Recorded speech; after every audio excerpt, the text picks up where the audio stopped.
Hello and welcome to Still Got Legs, a Doctor Who Rewatch podcast brought to you by Another Happy Studios. This week we're back in the present day as farting green men try to take over the world. This is Aliens in London.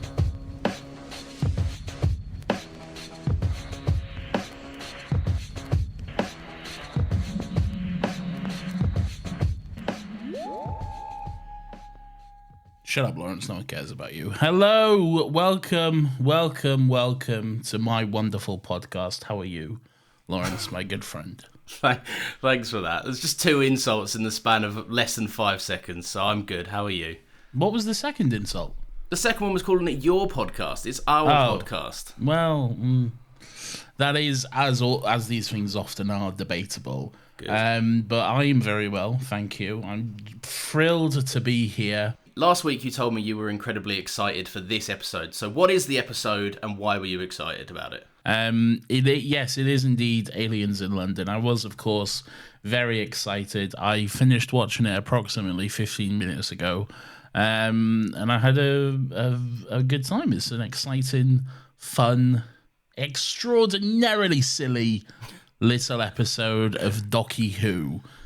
Which is what we enjoy here, which is what I enjoy. You probably hated every second of it. No, I like it. And you haven't established that joke on this podcast yet, so new listeners will be dumbfounded by hearing that I hate having fun. Because I was going to say that I think, especially this season, it's at its best when it's just in 2005 London and there's silly little dated pieces going on. You get Jackie and Mickey there. They add to the hijinks and the fun of it all. I was very excited, mainly because of the Slitheen. And just how iconic the Slitheen are as villains. I'd probably say at least top 5 classic or top 5 revival villains. It is rather interesting and pretty funny how the Slitheen do seem to be so iconic for having only appeared in 3 episodes. Is that true? Yeah, 3 storylines. That's all they've appeared in, isn't it? So sorry, 2 storylines. Well, yeah, 2 storylines, I guess. Okay, I guess one storyline and a continuation of that storyline. Yeah, they're in. There's like a little baby one in Sarah Jane Adventures. They're in Sarah Jane, yeah, but in mainline Doctor Who, they only show up in the first series.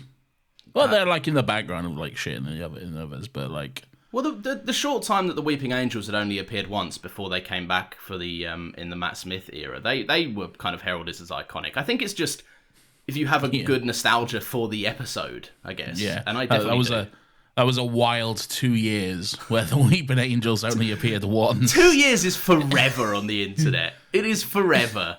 Not in 2008 or whatever. No, maybe not. It wasn't. It was a different time back then. You wouldn't have known. You wasn't alive. But yeah, Aliens in London, 2005, maybe 2006, because of shenanigans, I guess. So, who knows? But yeah, so you hated it? No, I liked it a lot. Shut up. Okay. And the first question I have for you, Nathan, is when will we meet Shireen? Never. She's someone who will get mentioned very often.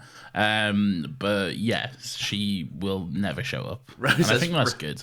It is good. Rose has one friend, and it's just like any stupid thing that she has to do. It's like, oh, I was doing this one thing with Shireen this one time.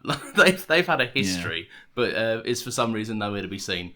I like that this just rips off the secret of time travel straight away. Like they land, the Doctor's like, you're back. It's been 12 hours. He finds a missing poster for Rose. It turns out she's been gone a whole year, and the Doctor fucked it up. I guess just fucked up the landing, I'd imagine. I don't think it rips off the bandage of time travel. Oh, maybe not time travel, but the Doctor's an alien. He's not just a dude that Rose has been with. I think it... Not really. I mean, it brings Jackie in, and he's like, look, this is my spaceship, and she's like, oh, yes. Yeah, but not straight away. It's not opening the episode, and he's like, I'm an alien, and I've time traveled. No, I guess I mean like more for the series. Like Jackie's in on it. It's episode 4, and Jackie's in on it from this point onwards. Yeah. I like the fact that it gets on with it. It rips it off, and there's no hiding it from Jackie. Even though Rose does go to some odd lengths. Again, I very much disagree with your phrasing because they very much do hide it from Jackie. No, they try to hide it from Jackie. Yeah, but then she sees it, so it's not a ripping off anything. Like figures it out is a bit strong for Jackie stands in the street and the time travel machine appears next to her. Yeah, figures out is definitely too strong. But it's not something that's immediately revealed to her, like you're suggesting. All right, fair enough. So you're wrong. Okay, so good. I just want everyone. It's important to me that everyone knows that you're wrong. Okay.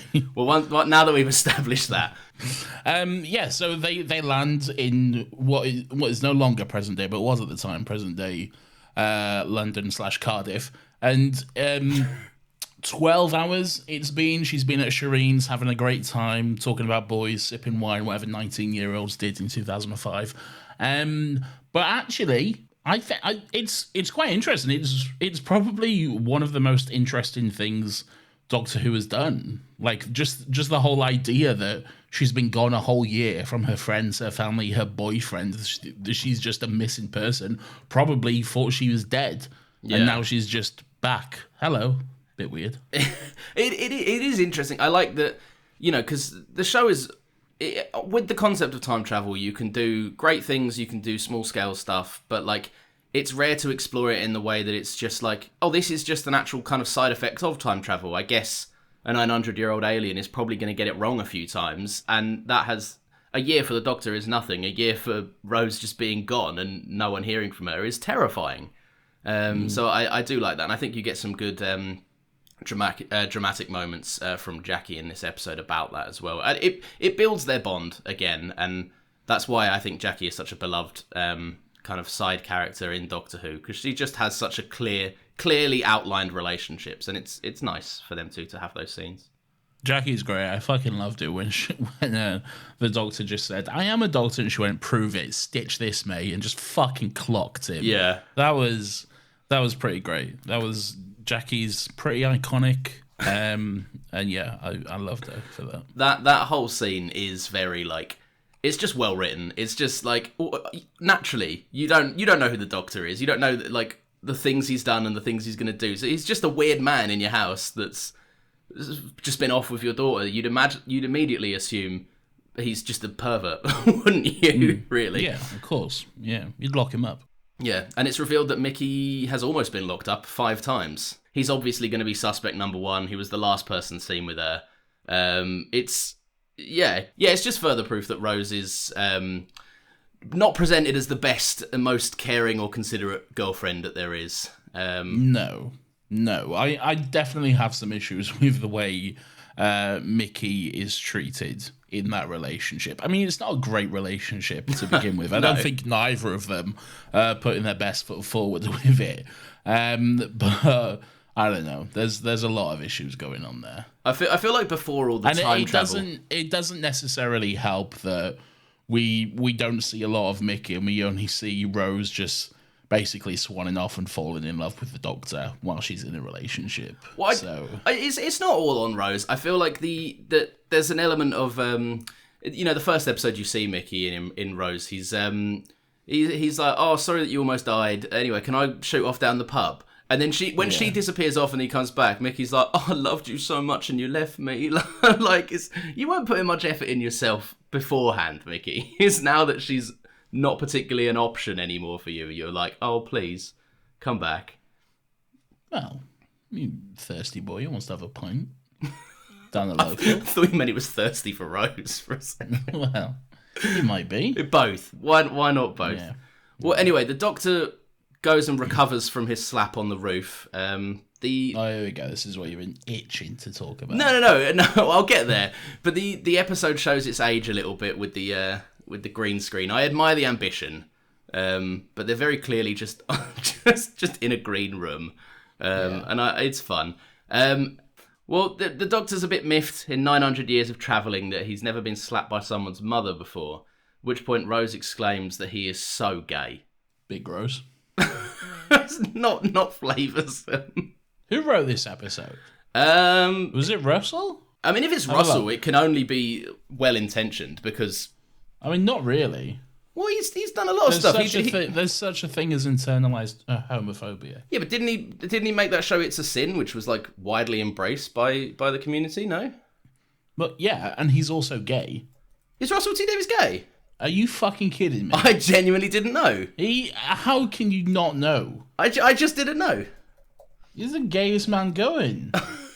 I genuinely had no idea. Yeah, so writers are listed as Russell T Davies and Stephen Moffat and Sidney Newman, but they've gone as uncredited, so I don't know if that counts. Sidney Newman fucking commissioned the show like in the 60s. Well, so maybe they just get kind of like a credit of like cheers for the show, I guess.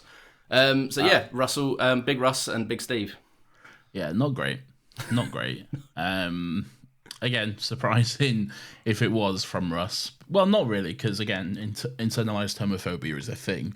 But yeah, it's just one of those little like if you watch Classic Who, you'll occasionally get a line where like the first Doctor is like, this is no job for a woman. Me and Chesterton will handle this, or whatever. Like, it's not outwardly, aggressively, It's a bad carryover from the era that it was made in. Yes, it's just a sign of the times where we have moved beyond that kind of language. You'd like to think, anyway. But there it is. It'll just crop up and occasionally slap you in the face like someone's mother.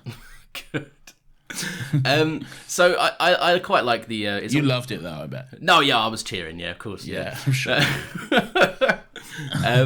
I quite like the moment. I think it's a well handled moment of Rose she's first time visiting Earth after being off Earth and being a time traveler and everything else. And she goes to Cardiff. Oh, stop nitpicking my points today. That's Earth. Fuck off.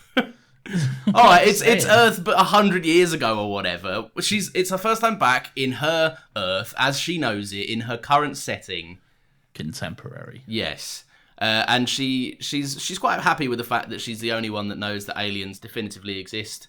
At which point, a big fuck off spaceship flies overhead, crashes into Big Ben, which is quite dramatic. Again, the episode shows its age a little bit with that spaceship effect.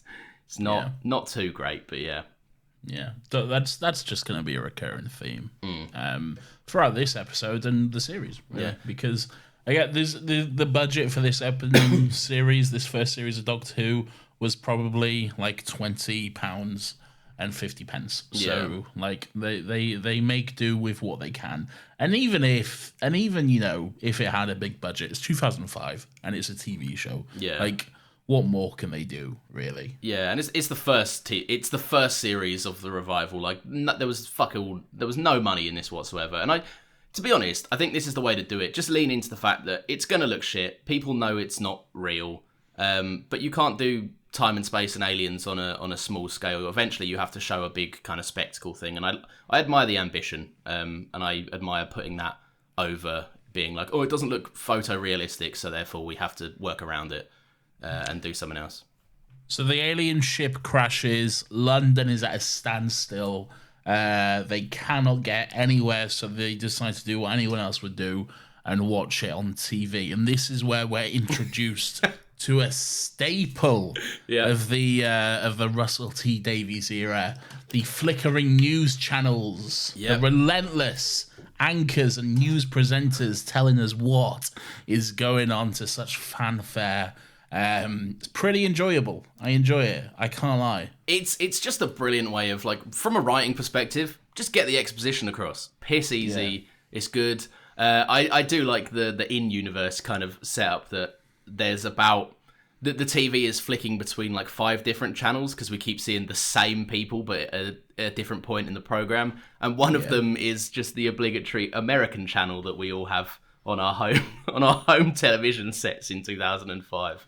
She's our queen, American News Network or whatever. I think we should follow closely the career of this particular news presenter because it goes places, man. She's covering some hot stories, and as a result, her career grows because of it over the next few years. By far and away, the best 5 years to be a journalist. Yeah. 'Cause you just have some hot scoops that you could never dream of at any other point in time. She's having a great time, and we'll definitely see more of our queen return to our TVs and tell us about various aliens and spaceships and all sorts of stuff, and she'll do an amazing job. What I found quite amusing was the BBC news report had a number. It just said alien emergency helpline, which, first of all, that's just amusing in itself. That's pretty funny, because what are you going to do? Like, who's taking that call, and what are they doing? They're like, oh, you've seen an alien, have you? What do you look like? It will be like, all right. if you're not in the UK, and if you are, you'll know what this is, but I'm sure there's like an American equivalent or whatever. It's like the 111 service, where it's just a bunch of like out of job actors that go to work in the call center that have a script, and they have to read you a series of questions. They will just be like, is it green? Yes. Okay, that will take me down a new path of questions to ask you. Does it come from Earth? No. It's definitely an alien. Then we can confirm that you should probably call the police. And like 99.9% of those calls will be just complete fucking lunatics. Just being like, yeah, I saw a little green man in my kitchen. Yeah. Like, oh, did you? All right, lovely. Great. So pretty brave to just put that on the news. I also called the number because I thought, a bit of fun. Let's have a look. Okay, what'd you find? See what this did. It just said, you've dialed an incorrect number. Oh, good, Alex. You've stumbled onto an amazing Easter egg there. Yeah, I thought I'd get a fun little recording or something, but nope, just a number that does not exist. I mean, it might have done something, but they've probably, after almost 20 years, they've probably disconnected it. I mean, yeah, maybe. But I'm going to do that from now on. Whenever I see a UK-based number that I can call on this show, I'm going to call it. I'll see what happens. And see where it goes.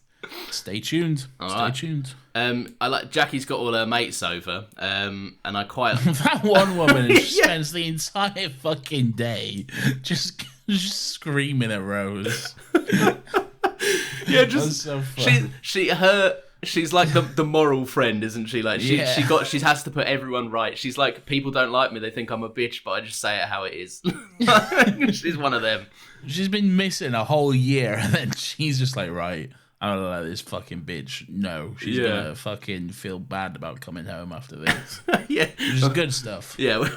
I actually think her mission is to just make Rose leave and never come back again. She's got it in for her so bad.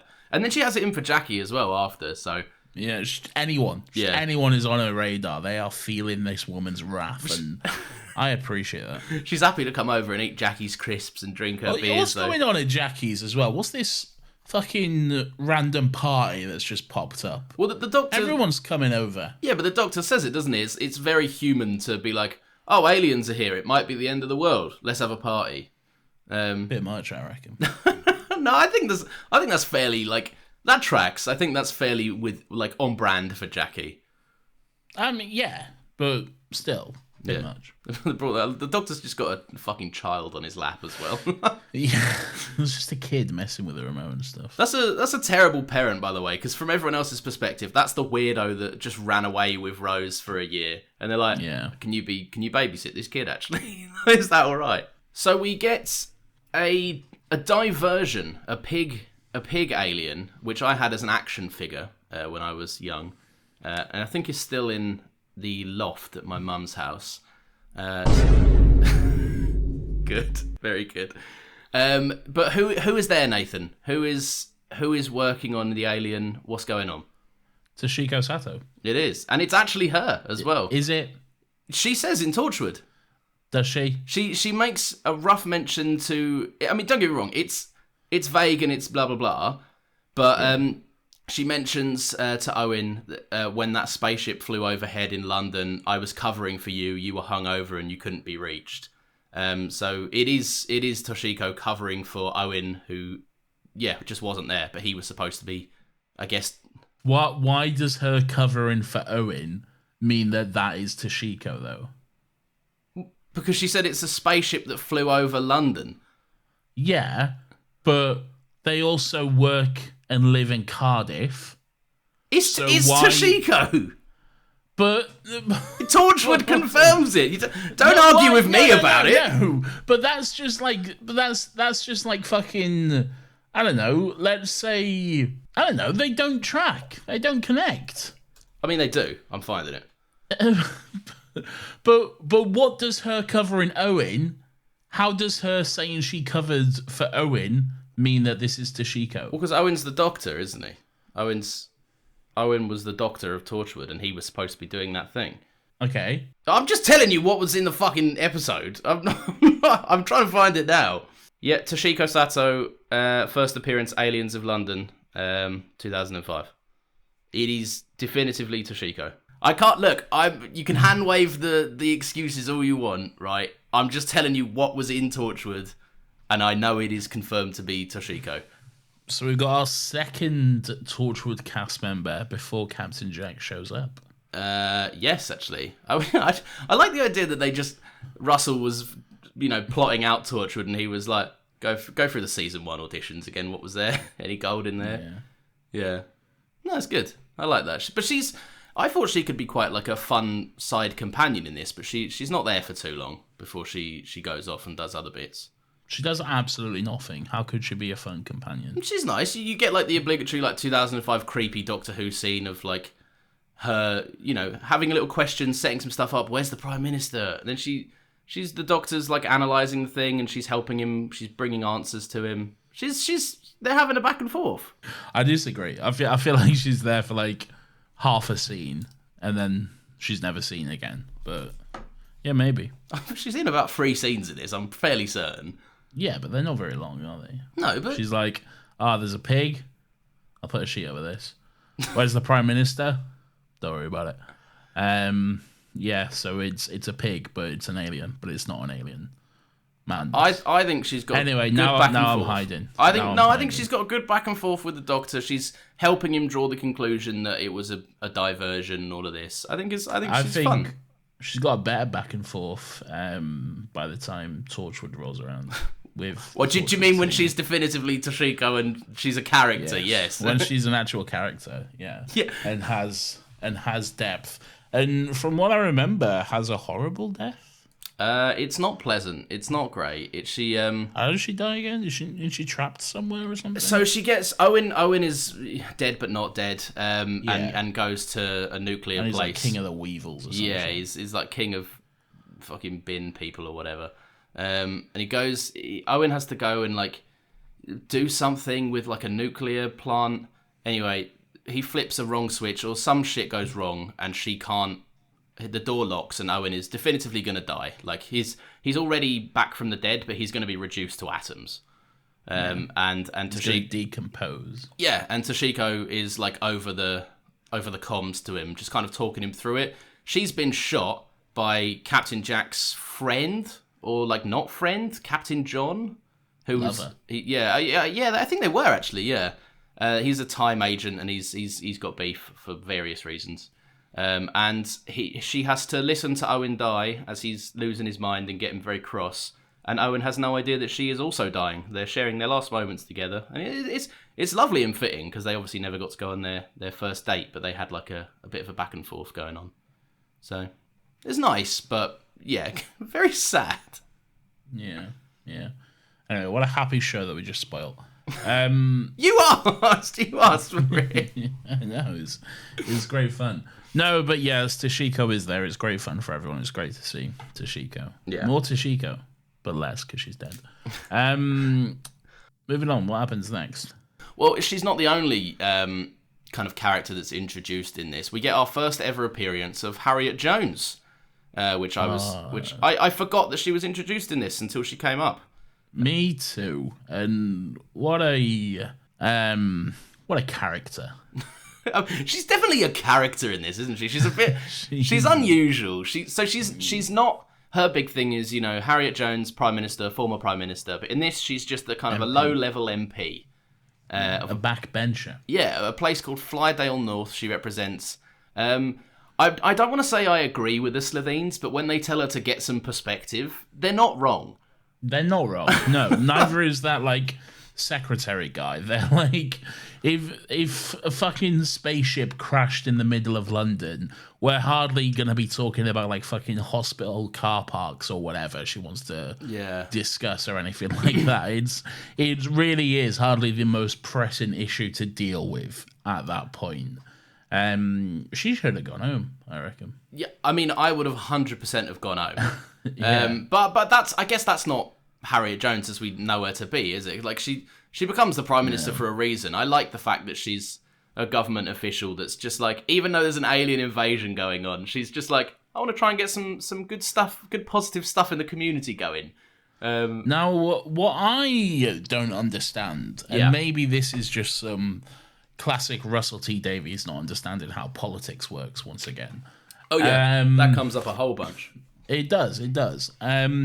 But when we're outside Downing Street, we got that news reporter talking to the camera as the car pulls up, and he's like, "Oh, who's this? Oh, that's some MP. He's just a little." He's like chairman of the sugar tax committee or some bullshit. Hardly the most important person right now. Yeah. And then that guy walks through the door, and then he's immediately like, "You're now the Prime Minister." And I'm like, what? Why? Is the entire cabinet dead? No, they're just not there. Firstly, I don't know what happens when that happens. The closest thing that we've had in real life to it is Liz Truss stepping down, and then it just immediately became the next person in charge. It was me. It was Nathan. He's now the Prime Minister.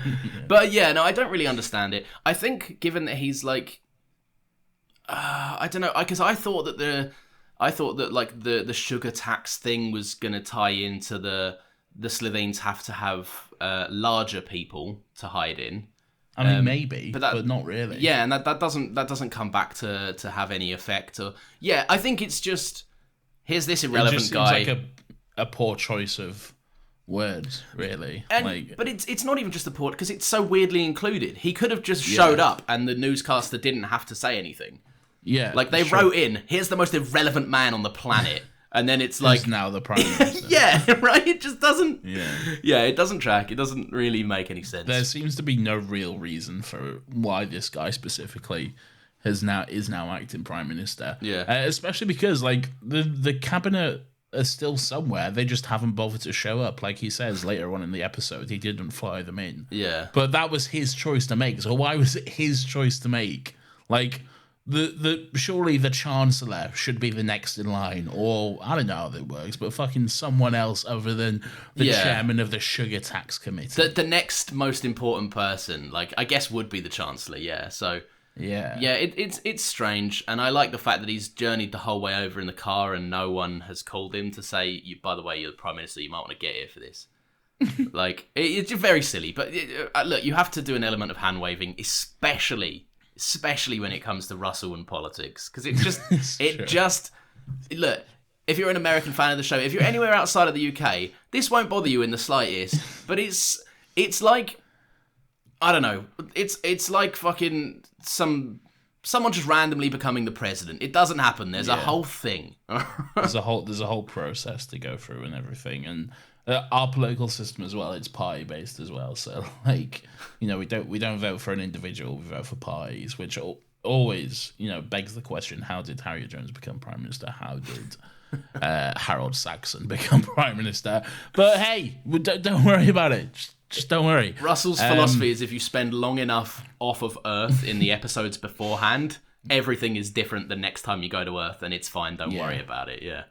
And you're now the Prime Minister. Yeah. So look, I like to think when he was a little bit younger, almost 20 years ago, Russell just didn't really care about politics that much. Because who cared about politics in the early 2000s? Yeah, no, it's for kids. Yeah.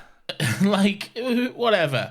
I like to think now that he's older, and with everything that's gone on, particularly in the last 12 years, 13 years, since we've had a Conservative government, he's probably paid more attention and things will be different. If indeed he does write any political stuff, which, judging by some recent filming pics, it does look like that is the case. But hey. Who knows? Do you think in the newer series of Doctor Who they're going to revisit the one set that they kept dusting off for the cabinet meetings, which was always just that kind of red carpeted room with the big long brown table? No, I severely hope so. Yeah, it's just a staple of early Doctor Who, isn't it? Right, now if I said to you, right, Nathan, put yourself in the perspective of a soldier in Downing Street. Yes, good. Now that, are you in the mindset now? Yeah, I am. Okay. Now, you've got me at gunpoint. Okay? I have nowhere to go but into your gun. But I shout to you, Defence Part Delta. What do you do? First of all, I say that you're wrong. Oh, no. Because I'm not in Downing Street. I'm in Albion Hospital. Oh, my apologies. Yeah, of course. Yeah. Yeah. Second of all, I shoot you in the face. That's fair. Well, that's not following protocol, technically, because while you may be wrong and I may actually be in that hospital, what you don't know is that, is that Defence Part Delta presumably means that you need to avoid the immediate security breach of me and then follow me down a corridor because we heard something else, and also now I'm your boss and you take orders from me. Well, he's the Doctor. Yeah, I know, but I like that it's just stop right there, and someone goes in the distance, and he's like, "You men, you do this, you do this, and you listen to me." They don't know he's the extraterrestrial expert or whatever.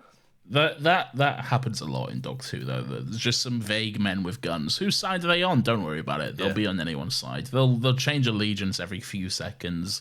It doesn't matter. They'll do what they need to do. There'll be some support for you if you need it, or they'll kill you. They quite literally men with guns in Doctor Who are so flippant because there's in season 3 in the finale. There's just a great thing where Jack's like, "Hey, you soldiers that have been enslaving me for a year. You're with me now," and they're like, "Yep, let's go, that's guys." Exactly what I was referring to. Yeah, that's the exact point I was making. Yeah. Oh god. So yeah. So we got some big farting boys all around having a great time. They're just in the cabinet room. They're having a little gassy exchange. They're farting. It's a bit much. I'm not gonna lie. It's fun. It's whimsical. It's silly. But if I was watching this for the first time, I reckon I'd turn off Doctor Who and never come back at this point. Do you think? I think this is. Yeah. I think it endears you to them. They're a big scary monster. Right. I know you. There's no way if you were watching this for the first time and everyone was farting and laughing and Margaret was like, "I'm shaking my booty." That's not even in this. Oh, it is. It is. Yeah, it is. You would turn it off and be like, "Absolutely not." But that's the beauty of this podcast, I think, because we're exploring it as adults through the lens of how we looked at it when we were children, right? Which is who this is for. Yes, if I watched this today and had no nostalgia for it, we both know that we would both go, "Nah, this is crap. Yeah, this is that's fucking the point nonsense." I'm making. Yeah. All right, it's a fair point, but I think looking back, and I think as children, it just endears you to the silliness of it because it's dark, right? The concept of the episode, you're skinning men alive and wearing them. Like, yeah, that's pretty dark. It's fucked. So like you to squeeze them in, and then it also, you know, if you're going, well, wouldn't they just take the shape of a Slovene in a stretched out human thing? Don't worry about it. They're farting. That's funny. Yeah, they have an explanation for that. It's the compression thing. Is that the little necklace that they all wear? They have the collar which like shrinks them down and compresses, and that's why they fart because it's the gas compression. Oh, okay, and that's squeezing out of them. Yeah. I mean, it's nonsense. It is nonsense. It's all dumb and bullshit and whatever. We got farting green aliens, but you know, a bit of fun, I guess. It is a bit of fun.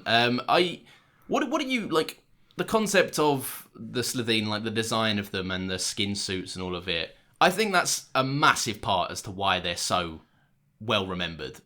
I think it's a great design. It looks just a little bit shit, but in a good way. Like it's not. I don't know. It's not smooth. It's not clean. It definitely looks like a big puppet or a bad CGI creature, depending on if it's moving too much. Yeah. So you know, take your pick.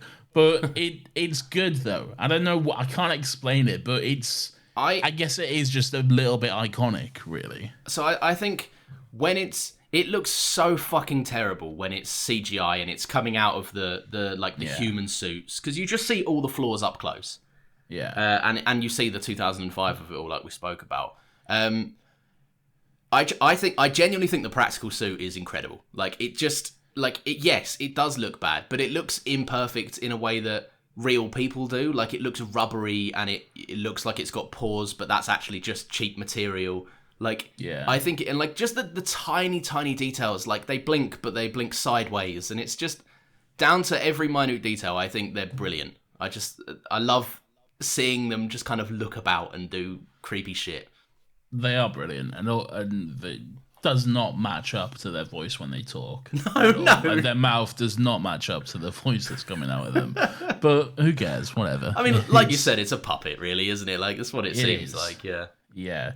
It's a bit of a shit puppet, but it's good. It's fun. I think there's a reason why people have like that design or whatever, or like the Slovene and want them to come back. Yeah. Because they do. People want them to come back, don't they? I certainly fucking do. I do. I'd be if I saw a Next Time trailer and it had a Slovene in it, or like even the tease of like just that kind of fucking such a ridiculously LED blue light coming out of someone's head. What does a 2024 Slovene look like though? Oh my god. 19 years of advancements in technology. How's that looking? I think you have to keep it practical, right? Keep the same suit? No change? What I mean, like, you could maybe like hand wave some like evolution stuff, or like, because these aren't also, like, it's important to remember, all CGI or suit? Nah, suit, definitely practical suit. Doctor Who is so good with practical suits. I think they always look better. Like, I think their best designs are practical and there. Yeah. There's some that you obviously can't do, right? But then, like, I just always find they're less memorable because they just kind of blend in and it all... I don't know, I can't describe it, but I just find that, like, you feel it there, you feel the stakes, the actors have an easier time and a better time reacting to what's going on when it's there in front of them. Yeah. It's the age-old, you'd rather be looking at a fucking person than a tennis ball thing, wasn't it? Yeah. But yeah, no, I think you'd have to keep them somewhat similar, but, I mean... I don't want to jump the gun, but we find out they're not even, that's not even just the race. This is a family. The Slovenes are family. Well, we're jumping into the next week. Well, no, but what I'm saying is I haven't watched at this point, so. Okay. Well, no, I haven't either, but I'm just saying, if they came back in 2024, we don't know what the rest of the planet's inhabitants looks like. It could be somewhat different. Am I remembering it wrong, or was there a blue one in Sarah Jane? I think you're remembering it wrong. Okay. They had brighter, like the collars on them had like lights on them always, like, and I think one of them was a kind of a garish blue. I don't know if that's just fucking catching the attention span of a child more. I don't know, but I remember, and again, maybe I'm wrong, but I remember a blue one. Like a Slovene, but instead of it being green, it's blue. And I think it was the Divine or something, because obviously a different family. The Divine? Something like that, yeah. But maybe I'm wrong. Honestly, I've not seen all of Sarah Jane, so I don't know. That's fair. I really hope you're wrong. That sounds awful. A blue Slovene called the Divine. So something like that. Would that imply that there's Slovene racism? Why would that imply that? Different colour Slovenes?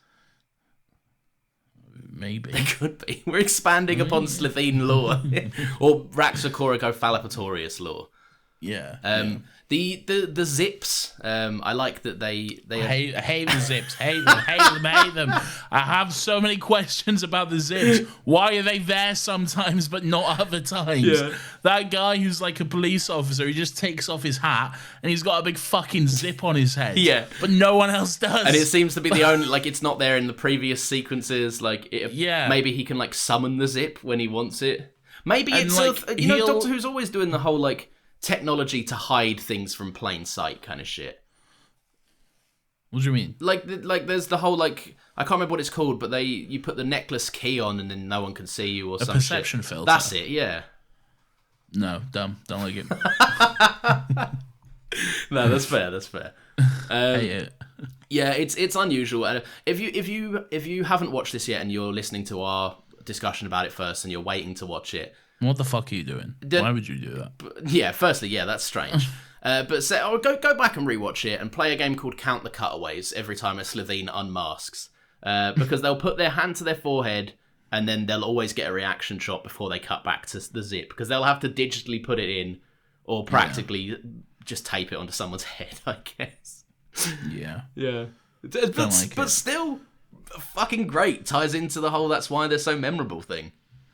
I mean, yeah, I guess it's also like, I think that's one of the classic, like, childhood nightmare things as well, like monsters in human skin who'll just unzip and be like, I'm here and shit. So I think the actors who play Slovenes, there's like four main ones, I guess, that do a really good job of, like, they act human, farting, and they do good farting. Yeah, that's true. Yeah, no, they good do fart acting.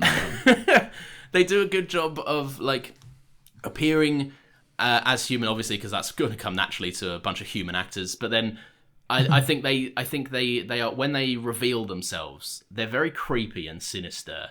Yes, especially the woman that plays the one that comes back. I can't remember the name.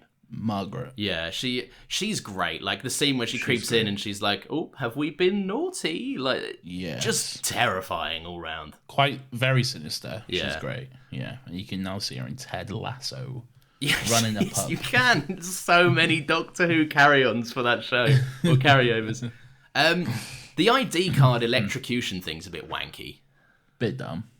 I understand you can't have the Slovenes slaughter a room full of people. Yeah. But, like, imply it. Vague electricity. Yeah. Which, what does it do, really? Thank you all for putting on your name cards. They're all going to electrocute you now. Why? And I think at this point, the Doctor Who team hadn't really learned the art of how to properly cut together a next time trailer. Because I don't know if you watched the next time trailer, but I didn't. The episode ends with this kind of big cliffhanger, like, oh no, everyone's in trouble. The Doctor's been electrocuted and dying. How's he gonna get out of this one? Cuts to next time, and he's like, yeah, no, I'm fine. Don't worry about it.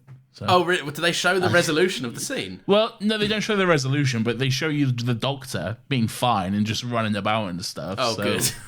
Great. So pointless then. Yeah, they've learned since then to avoid that sort of stuff. But yeah, I guess it's tricky. I mean, no one really thinks the Doctor's gonna die, but I'm pretty sure everyone that isn't important have a dies. little bit of tension to hold on to. Yeah, true. The I think they established the stakes really well. Like, Margaret the Slovene lifts up that guy, that secretary guy, pretty much to the point where he's headbutting the ceiling. Like, they're so physically imposing, and I just think they do a good job of that. I think the electrocuting ID cards let it down. I would have rather it just kind of, those two Slovenes lay waste to the room. I know you can't show that, obviously, but I'm pretty sure when this episode picks up next week, it's just going to be a room full of skeletons in that cabinet thing. I don't think it is. From what I remember, everyone survives. Do they? Maybe I'm wrong. We'll find out next week, I suppose, won't we? Yeah, stay tuned. And we will find out. One quick note before we get into WWW. Yep. I enjoy the moment. First of all, two quick notes, I guess. Third Bad Wolf mention hints. Yeah, as we said last week, some will be just so more increasingly throwaway than the others. Little delinquent spray painting it on the TARDIS. Like, why is he spray painting Bad Wolf? Why is that in his head? Because divine intervention, the universe told him to. What does that mean? Why is he like, this is my tag? But they get scattered throughout. You've been around in London, there's someone with the tag anus. Yeah, that's true. The spray paints it on, like, every London station. Anus, for fuck's sake. But bad, it's not even a good tag. It's just the words "bad wolf." It is just no the word. artistic integrity. He didn't have time though. He's been eyeing up this blue box, going, "I keep moving it. I don't know where it keeps going, but I've only got a tight window here." It's true. He's got an alert. The blue box has landed. He's like, "Oh fuck, I gotta go." It's at the Powell estate. Quick, get on the BMX. Let's go. Anyway, there's that. But then what I also enjoy, the moment a little bit later where Dr. Rose and Mickey are in the TARDIS, and then like fucking Unit and everyone show up and they like arrest the Dr. and Rose. I love the fact that Mickey is just like, nah, fuck this. He sees the feds and he's just fucking bolting straight away. He does not. Mickey said ACAB. Yeah, and I respect that. It's got to be respected. Look, let's put it simply. Other way around. Rose is leaving him. We saw Rose leave him. It's true. Yeah, it's true. No, good for him. Mickey's officially reached his threshold, and he's like, "I've fuck this. I'm done. I'm having none of this. This is bullshit." Yeah, I respect that. Now, Nathan, you mentioned WWW. Can I ask you what those 3 W's stand for? It stands for. I don't have the theme. I got so excited, and he did a big build up there to press a button, and I thought, has he made a secret theme? I haven't. No. But you should make me one anyway.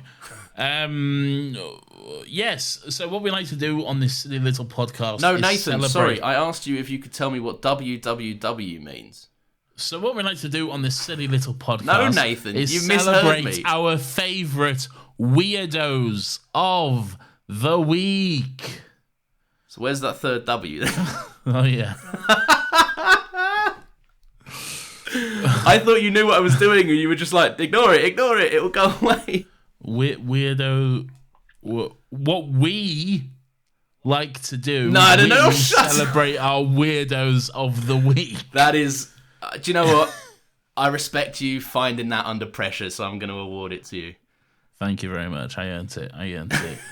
Well and truly. What we like to do is celebrate some grubby and fun little characters that we come across this week. Which weirdo stood out to you, Lawrence? Who's your pick? So, and why? Of course. So I think last week we had a bit of a letdown for weirdos. It was slim pickings. It was in Cardiff. But we always know that when we travel back to 2005/6 in Doctor Who, there's going to be some fun little background shit going on. Oh, we're spoiled for choice. We are spoiled for choice. So you remember Jackie's party? Oh, here we go, yeah. Now, easy choice for me would be the woman that's just mouthing off to everyone and being a bit social justice, right? She wants to tell everyone and put the world to rights. However, as Jackie is bragging to the Doctor about the man that has recently asked her out, if you look in the background, you can see 19-year-old Rose on the sofa as a man who is almost 100% in his early to mid-60s, with his arm outstretched around her, and Billie Piper never seen her. Oh, no. Yeah, and Jackie walks past him, hands him a beer.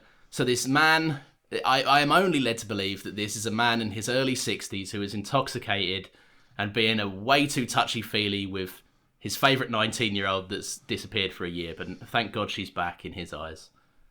I'm starting to notice a bit of a theme developing with your weirdos of the week. They're all pedos, Nathan. They're all molesters. Yeah, last week you had Mr. Sneed, who straight up sexually assaulted Rose. Yeah. And now you're having this older gentleman who was just making Rose feel very uncomfortable. You didn't see what I saw, Nathan, clearly. I don't know. I feel like you're not grasping the concept of weirdo of the week. We're supposed to be celebrating these people. Then again, I hate mine. So okay. So you can't let me rest with that sting. Go on. Who's yours? So yes, there's a lot to go for this week. Obviously, we've got farting aliens and big green men and little pig monsters running about. And I feel like the pig is probably the obvious choice. We all considered the pig for our weirdo of the week. Of course. At one point. I was considering the pig, but then I thought about it. and I thought about someone else in this episode, and someone who has always pissed me off to no end. Okay, all right. You held on to this for 20 years. I've held on to this for almost 20 years now. The absolute fucking imbecile who well, I'll just say it, the cunt who shoots the pig and doesn't know what the fuck is going on just by the look on his face. Yeah. He just shoots the pig and the doctor's like, what are you doing? He's like, huh? Yeah. He just has the most gormless fucking look on his face. And he tries to like shake his head as if like he wasn't under his own control or whatever. Yeah. What a fucking... Who gave that cunt a gun? Yeah, he's very trigger happy. Yeah, it was a little pig just running towards him. He's like, oh, better fucking spray and pray. Yeah, but he doesn't know. I mean, it's very clear to see that the pig was in distress and scared. He's a little pig. What's he gonna do? Yeah, theoretically, if it attacked him, he could probably just boot it, couldn't he? Like, yeah, you could just breathe on it and it'd shuffle away. Or just wait and see. You still have the assault rifle in hand.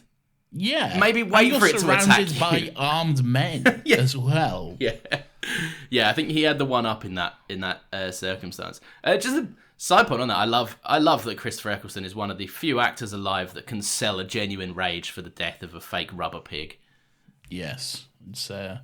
It's good stuff. He's really good. And that scene also gave birth to the meme where it's, you know, the meme where you have like the little pig running down the hall and you have just that pic of Christopher Eccleston looking defeated as he like follows on, and then you'll have like the Leonardo DiCaprio from Inception or whatever. Oh, we're like doing a happy jog, yeah, doing the cheery walk or whatever. It's a good meme. I enjoy it. They are good. Just the look of distress on that pig's face. Great. Another great practical design. Good fun. Yeah. Good fun. Good little pig. But yes, so a cliffhanger is upon us. Oh, the first two-parter. Yeah, we'll have to come back next week and we'll find out if the Doctor survived. Spoiler alert, he did. I saw the next time. Yeah. But, but we'll see. I didn't see the trailer, but I've seen the rest of it. How will he get his way out of this one? Probably just take it off, I reckon. I actually can't remember, so I'm going to place my bets now and we'll see if we're right. I think he either just takes it off in a bit of a struggle, a bit of like a, it's off, or he sonics it and the Sonic turns it off. Yeah, probably one of those. It's almost definitely one of those. He's not going to fucking throw himself at a wall to try and break it, is it? Like, the Doctor's got one trick and that's about it. Yeah, probably one of those. I actually just remembered how it was resolved, but we'll wait until next week to see what happens. So join us then, come back and join us next week. Every Monday at 10 a.m. is when these episodes go up. In the meantime, though, before that, please do rate, review, 5 stars or more, if you please. I do, please. Yeah, it's a new show, so we're trying to build some traction on it. Share it with your mates if they love Doctor Who. If you're just getting into Doctor Who, I don't know, tell someone else about it. Yes. What is the title of next week's episode? World War 3. Oh my gosh. All right, well, we'll see everyone in World War 3. Spoiler alert, the world doesn't end. No, it doesn't, but, you know, one can dream. It's very, very low stakes for a world war.